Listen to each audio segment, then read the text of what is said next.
This is news analysis coming to you live on Politics and Business Television Abuja. Good afternoon and many thanks for joining us on the program today. I am Fatima Abubakar Oyibo.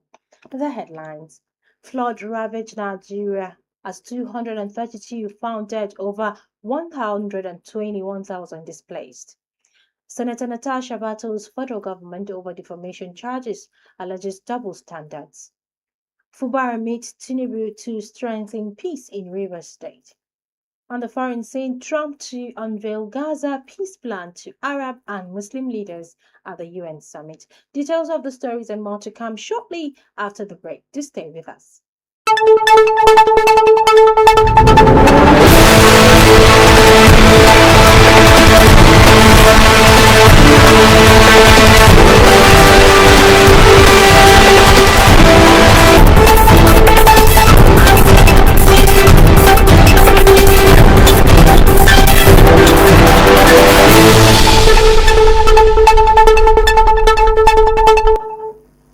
Welcome back. Nigeria is facing a major humanitarian crisis as floods have killed 232 people and displaced more than 121,000. The National Emergency Management Agency says over 339,000 have been affected nationwide, with 681 injured and 115 still missing.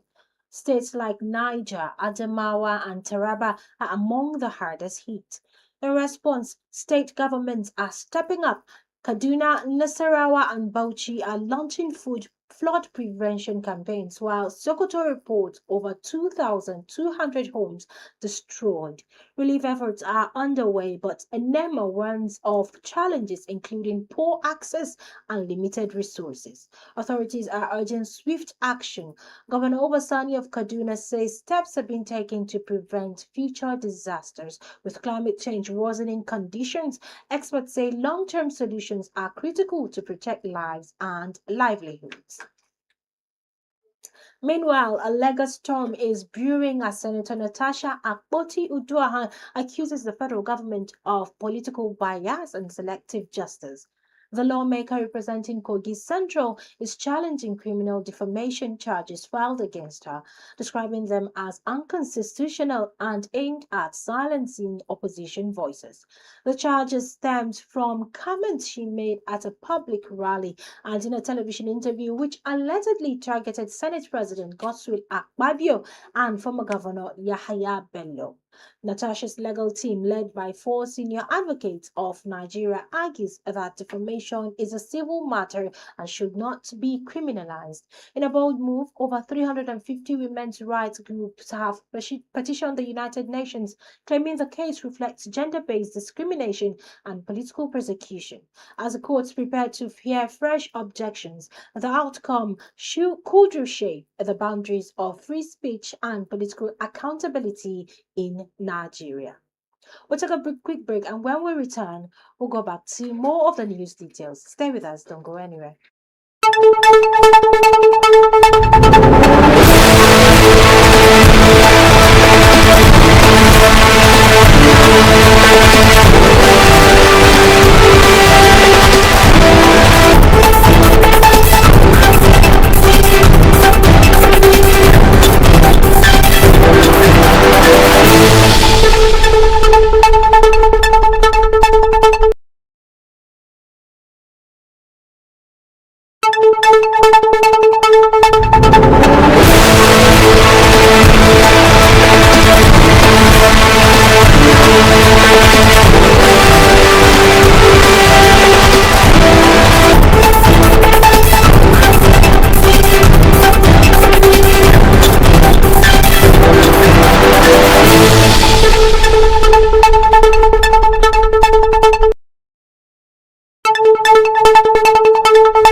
Welcome back. In another development, Rivers State Governor Siminalayi Fubara has met with President Bola Tinubu at the presidential villa in Abuja to discuss sustaining peace in the state. This marks Fubara's first official visit since the lifting of emergency rule on September 18th, following months of political tension.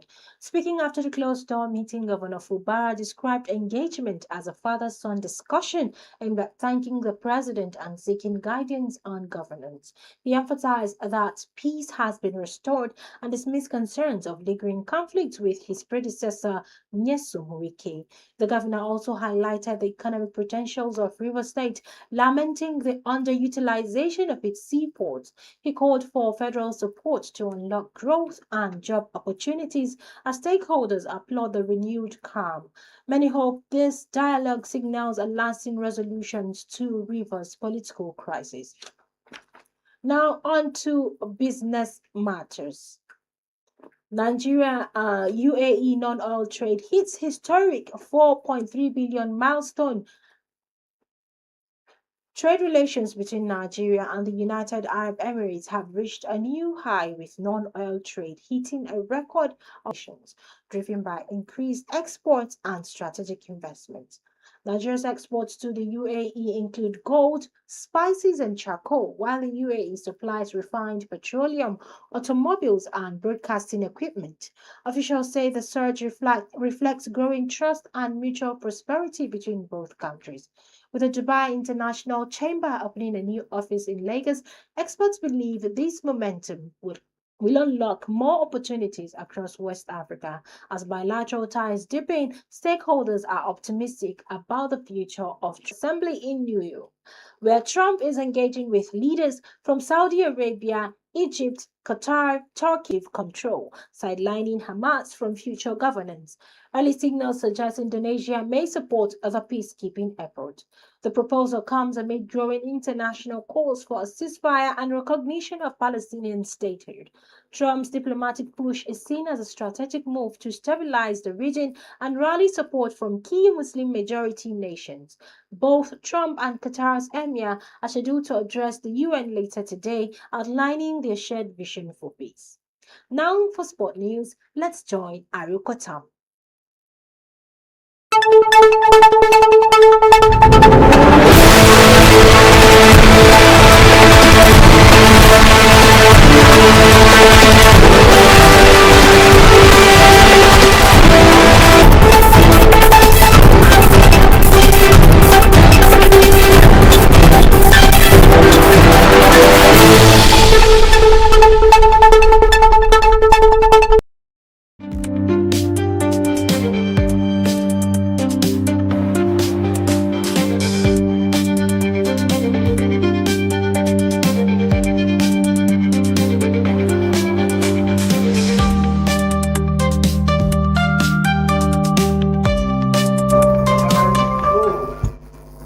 Good day, I'm Aruko Tom. In last night's Ballon d'Or update from Paris, Ousmane Dembele has been crowned the 2025 Men's Ballon d'Or winner after delivering a career-best season with Paris Saint-Germain. His performance in Ligue 1 and Europe sealed the prize. And in the women's category, Aitana Bonmati made history, lifting her third consecutive Ballon d'Or, cementing her dominance as the best player in the women's game.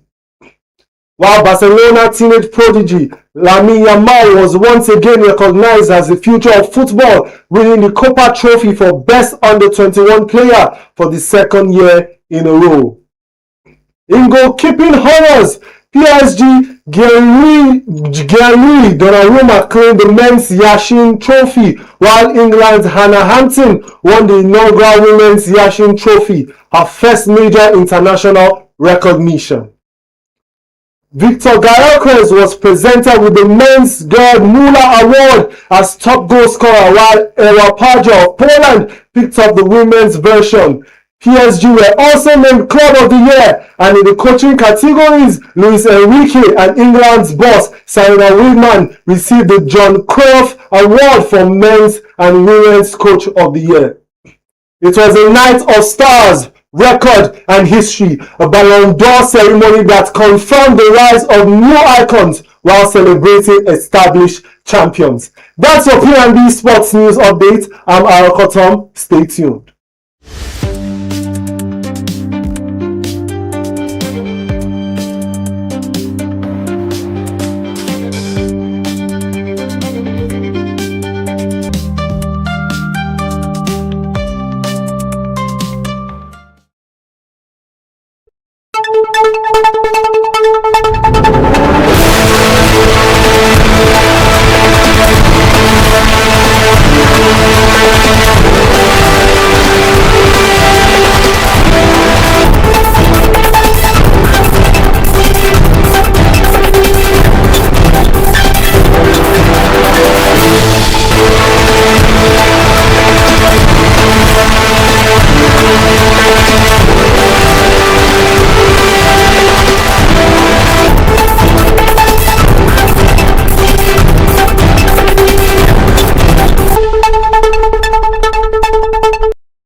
Welcome back.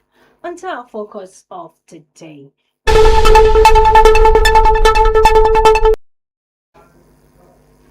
Welcome back. Onto our focus of today. We begin with a new controversy stirring Nigeria's political space. Political activist and former federal lawmaker Dr. Osman Bugaje says he has evidence that former President Olusegun Obasanjo sought a third term in office, a claim Obasanjo has vehemently denied. Obasanjo did everything within his power to secure a third term, including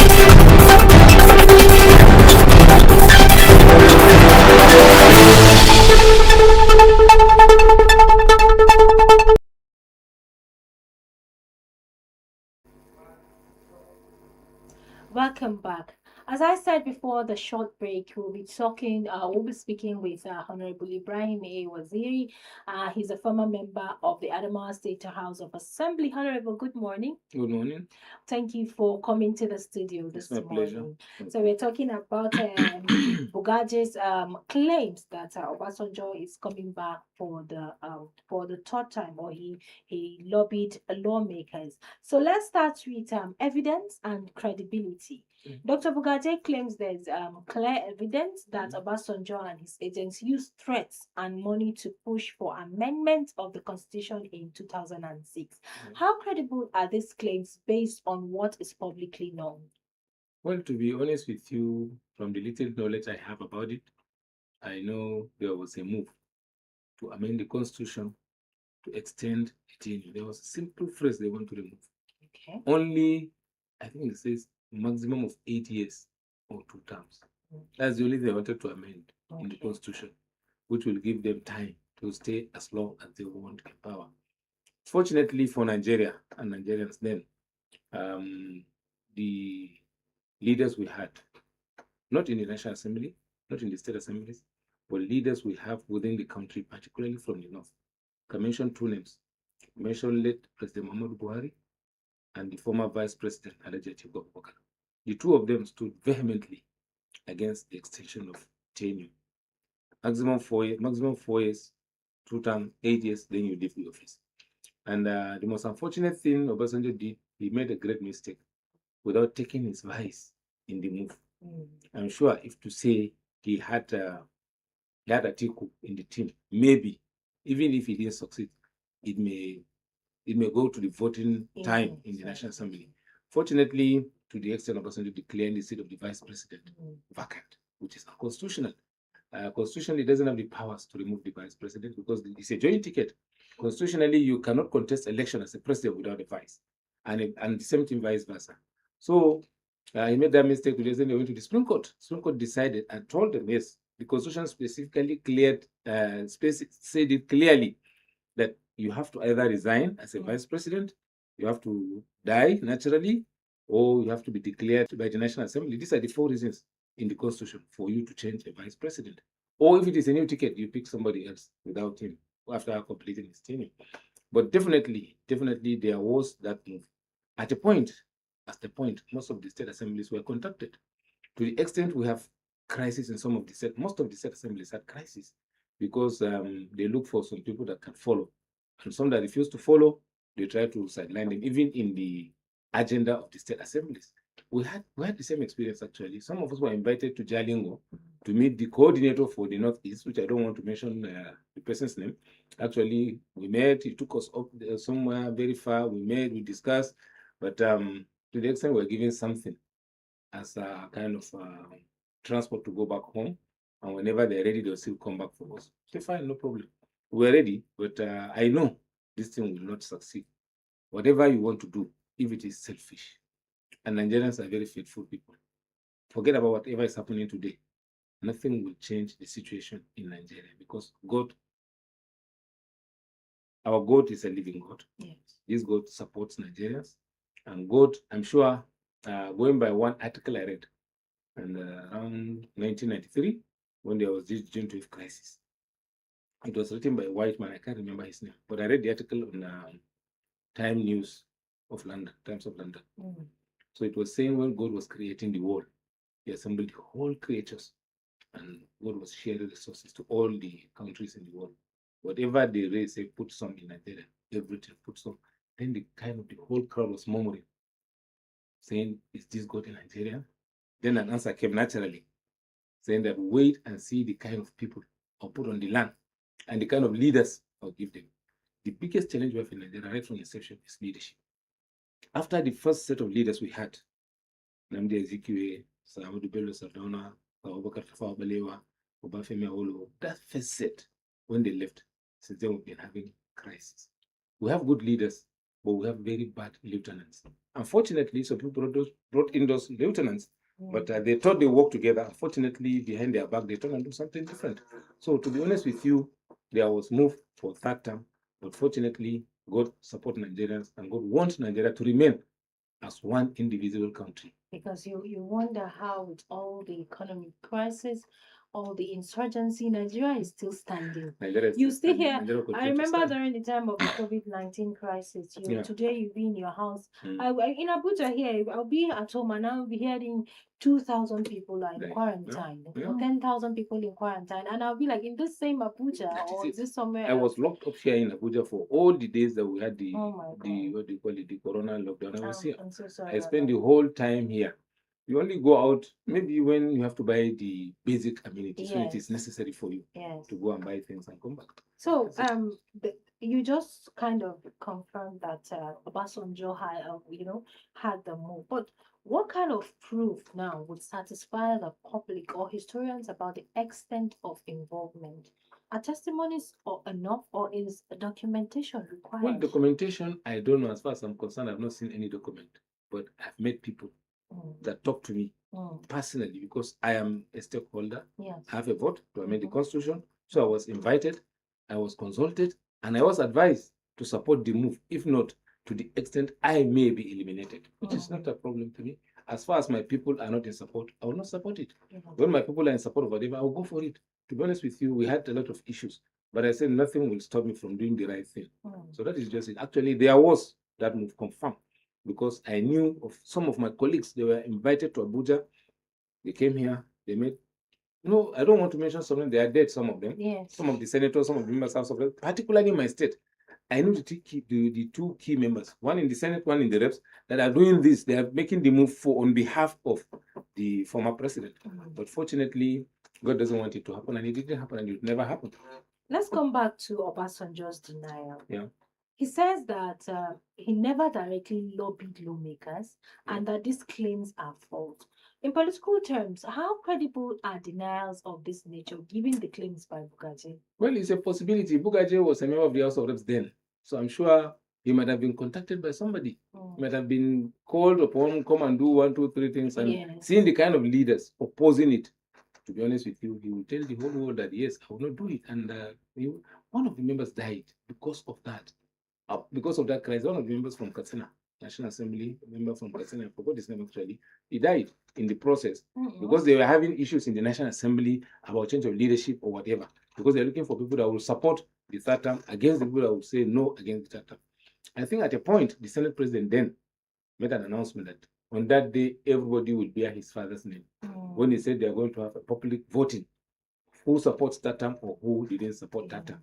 So I think the presidency had to interfere and talk to him to say, okay, the voting has to be secret because the senators doesn't want to go back home and face challenges because they know it will never happen because Nigerians are not in support. So, but fortunately, because of the stand of the leaders and the National Assembly at the same time, the move died naturally. So let's use Obasanjo's plight. Yeah. Rather, should I call it plight or Whatever. something else? But let's use this situation for other politicians. Yeah. Could style or indirect methods of influence, maybe rather than overt phone calls, be a way political actors avoid accountability? Well, actually, you know, I term this as a kind of novice who people that have doesn't have the confidence or the moral to face people. If I am supporting an agenda, I will not be afraid, I will not be ashamed of facing anybody and selling my ideology, selling my idea, selling my opinion. That's my nature. And I think that is how you're supposed to be as a leader. Once you're given that mandate of being a councillor, you're representing at least 1,000 people in your ward. Definitely, whatever you do, you doesn't have to be hiding behind somebody. You have to come out openly. First of all, consult your people. When you consult your constituents, they say, yes, we're in support, fine. Then you can go to any land. You can say anything at any time and anywhere without any fear or any hesitation. So, but some people, most of the leaders we have, particularly the representatives we have from the Senate, Reps, Assembly, and the councillors, they are people that are not even known by their constituents. They're not even known. I think last year or two, we had a local government election in Adamawa. I was in my farm. I didn't go for election because I don't believe it's an election. I went to the farm. The farm is about 35 to 50 kilometers from my house. So I went to the farm. I was in the farm. There are about 10 polling units in that area. They've not known even there was an election that day. I was at the farm. The people were there. Say, today's election. They say, which election? I say, there's local government election today. They're supposed to bring in polling booths and whatever it is for you to cast your vote. They say, no. I think the last time we casted vote here was in 2023 election. That was when INEC conducted presidential, gubernatorial, and national assembly elections. That was the only time they voted. And all the local government elections, what do you call it? Election materials doesn't get to the ward, to place of the village. Yeah. So I was there. I said, and you people claim that you're going to represent people in the local government. You take their resources, you manage it. It's wrong. Without even the people of that same local government without even knowing that yes, the only thing said that Mr. A is a chairman of local government B. I feel this isn't election anymore. This is selection. It's unfortunate. You're just giving appointments. We can't even call it election. It's appointment actually. It's appointment. Let's not even call it selection. It's just like you want and this is what PDP initiated into Nigerian democracy from 1999. Immediately we have the 1999 election. When they come for the second election, before the 2003, I think 1999, 2002, there was local government election. That was when they started all this. They came up with this local government joint account and the local government, whatever. They can just sit down in their offices, comfort of their houses, and make sure that the State Independent Electoral Commission chairman announce all the chairmen and the councillors of their own party. That's what they do. And the other parties also follow suit. When you become the governor, so you're going to have all the council chairmen, all the councillors under your political party so that you can easily steal their money. Because I believe it's just for them to steal easily. Once you come from the same political party, they will not allow you within your party to raise voice against anybody. I had an experience. Somebody who is my nephew was a local government chairman. He got a allocation of 70 million naira.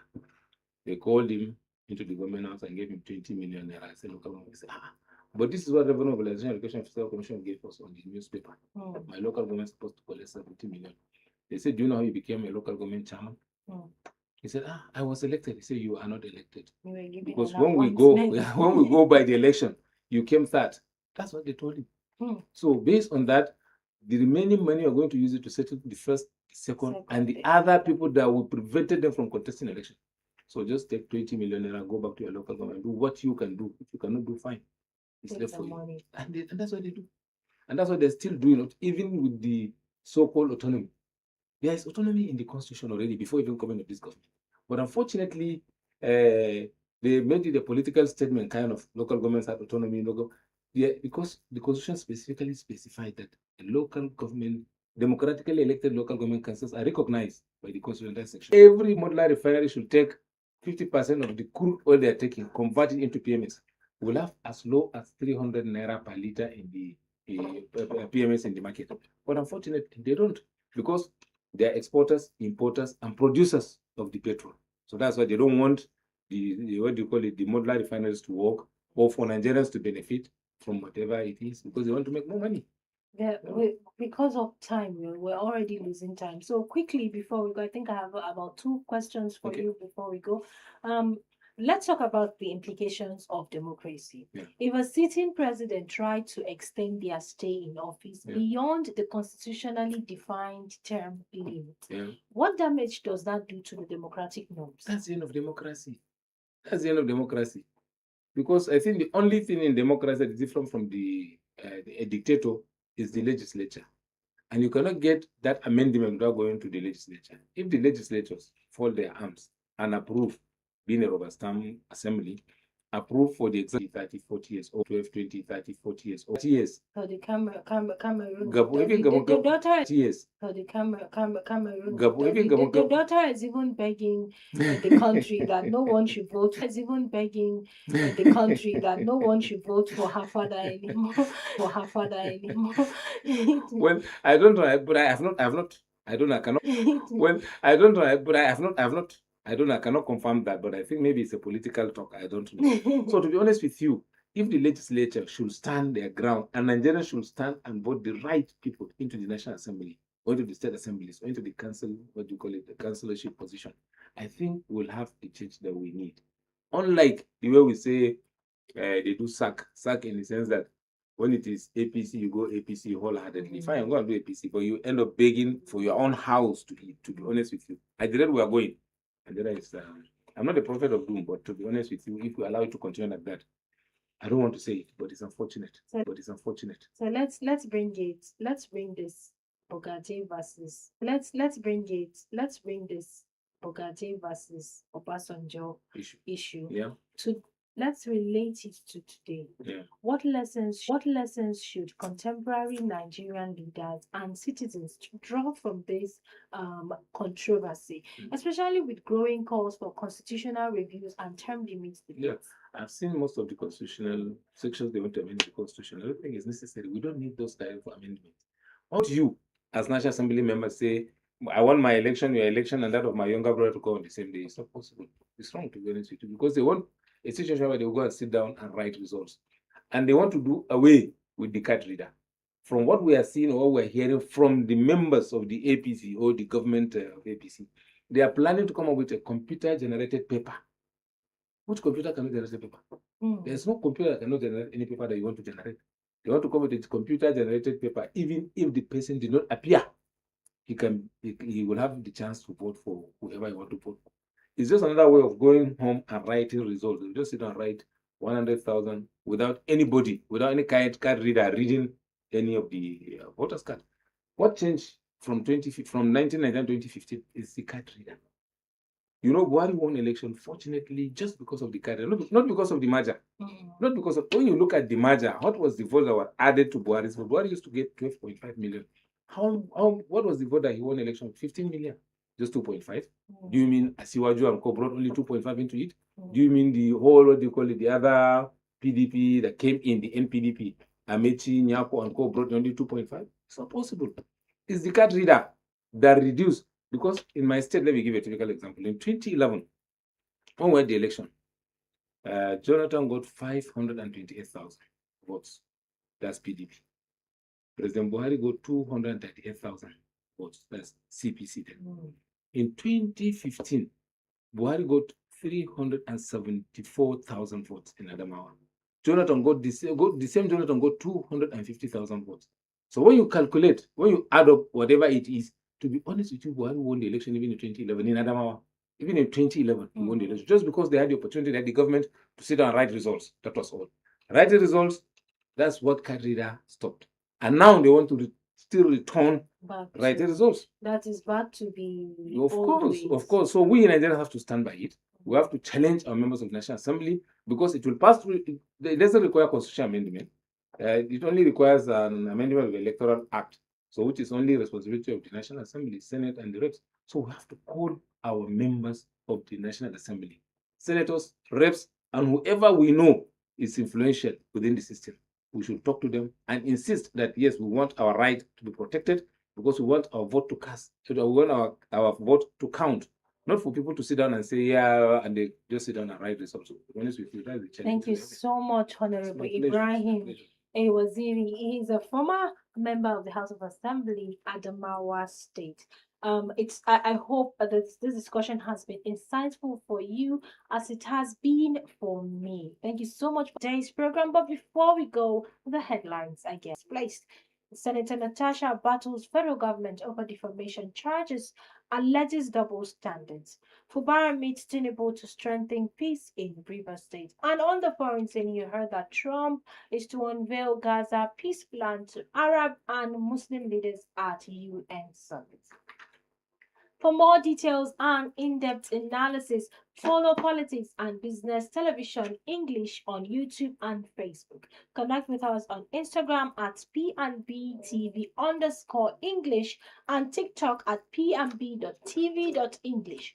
Remember to subscribe and stay informed. From me, Fatima Abubakar Oyibo, it's bye for now.